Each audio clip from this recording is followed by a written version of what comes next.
Hey, alright everybody, how's it going? Now, my video yesterday about the million-mile battery didn't go down well with the kind of people who dislike EVs. Now, I sat there pondering for a while thinking, that's it's a wrong way to react, because they're always telling me that the government is forcing them into having an EV. So they must be thinking in the back of the head that they're going to be forced into having an EV. But if you was being forced by the government like they tell us, wouldn't it be better if the EV you had a longer lasting battery, less chance of catching fire, and it's better in every single way, and it's cheaper. So I thought, they're thinking the wrong way, these people, if they think they're being forced in electric cars. If you're forced, be happy that the electric car will be better. Anyway, that's enough of that waffle. What have I got in front of me by here? Now, this was from the 27th of March. It was a while back. I did log it down, but I forgot to talk about it because it just slipped my mind, because my brain's getting old, isn't it? So it says, Hyundai reveals ambitious 50 billion investment to secure a top 3 spot in the EV market. Now, you hear the word 50 billion and you think, cool, blimey, Gavna, that's a lot of money. But it could be over a certain amount of time, and 50 billion in the car market isn't that, I don't know. I've heard these billions and pounds numbers being thrown out a lot by car makers for certain things, so I'm not quite sure. But it says that the investment is to secure its position as the auto market transitions to EVs.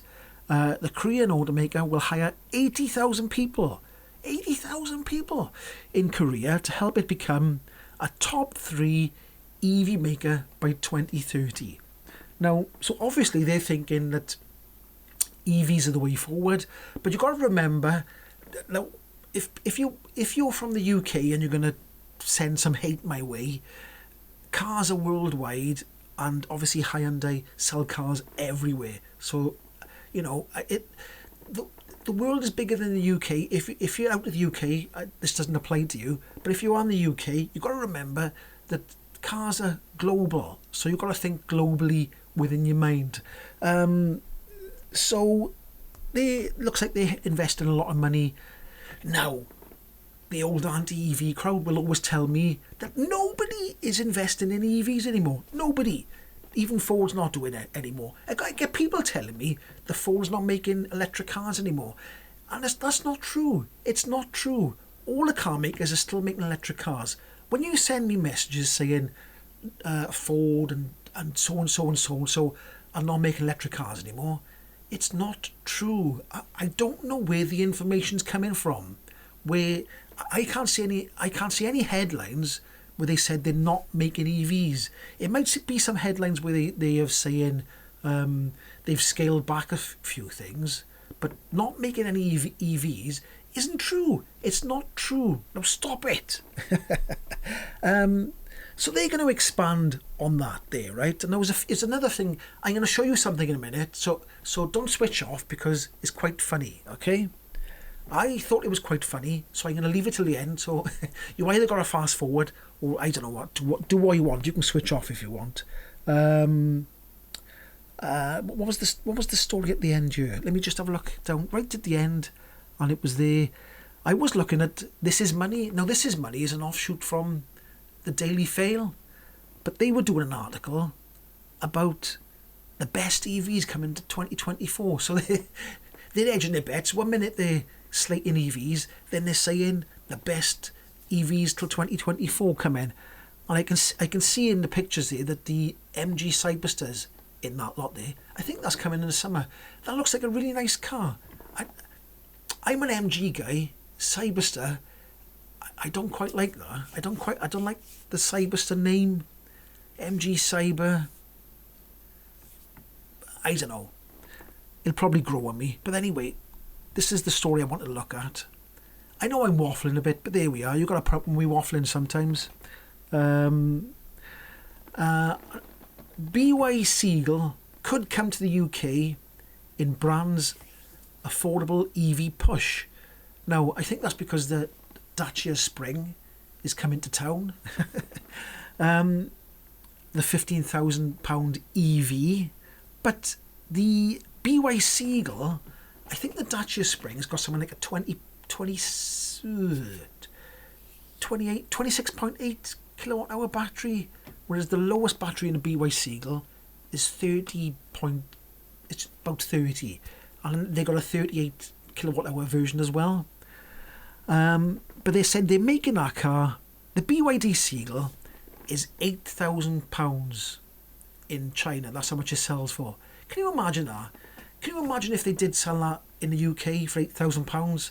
Cool, blimey, it'd sell like hotcakes. But it won't be £8,000 in the UK. So if it did come to the UK, it'd probably try and undercut the Dacia Spring, but only by a few quid. It'd probably be 14,000 and something, I reckon. If it does come and it's cheaper than that, you can come back and tell me I was wrong. But I reckon it'll be 14,500 quid or something like that. It'll undercut the Dacia Spring by a little bit, but offer a little bit more car for the money, I suppose. Because I did say before, the MG4 is around about 14,000, 15,000 pounds in China. But once it gets over to the UK, it's loads more, isn't it?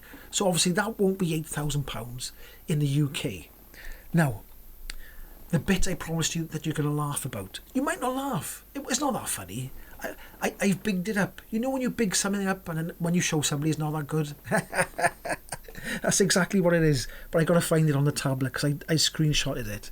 And I've pressed the wrong thing, so you've got to wait even longer now for me to press the right thing to find the screenshot. Right. Wait there and let me find it. Right, here you go. It should be up on the screen. Even a person of your considerable automotive intelligence has to concur that a heavier car with considerable power is going to wear discs, pads and tyres faster than a lighter car, regardless of propulsion. So he was trying to, and he was talking to Quenton Wilson, okay? So he was trying to insult his intelligence there a little bit. But Quenton Wilson did say, obviously we know EVs don't hardly use their brakes at all. Rich, he said, EVs are regenerative brakes, so pad disc wear is vastly less than ICE. Not unusual to see EVs with factory discs and pads at 100,000 miles. No peer-reviewed data to suggest the wear is greater than ICE, despite the efforts of some. My Tesla is still on factory front tyres at 40,000 miles. Rears were changed at 39,000. Now that is some good going on them tyres. So I expect that, I've always said this, well I haven't always said it, recently I've said it because the tyre thing always comes up all the time, doesn't it? It's down to how you drive really. I mean, if you got somebody who's using all the torque of a Tesla and driving like a loon, the tyres are going to wear quickly, aren't they? But if you drive, I assume Quenton Wilson drives quite sedately. I imagine he just sort of drives around nice and calmly. Doesn't go tearing around because he's not a young boy anymore. Or a young man, or whatever. So there we go. I did think it was a bit funny when somebody thought they had a gotcha moment, and it wasn't quite a gotcha moment. But it goes to show, doesn't it, that his tyres have lasted a very, very, very, very long time, and it is down to how people drive. It's a bit like, how long do tyres last on a BMW M series, 3 series, with all that power, and some person is, tearing off, going around roundabouts fast, the tyres are going to wear down. So driving, the type of driving you do, that's what it's all about really, isn't it? Anyway, that's my waffle for today. Have I said much about anything? Not really, but if you did like my waffle about nothing, give it a like, subscribe, and I'll catch you in the next one. Ho-hoi!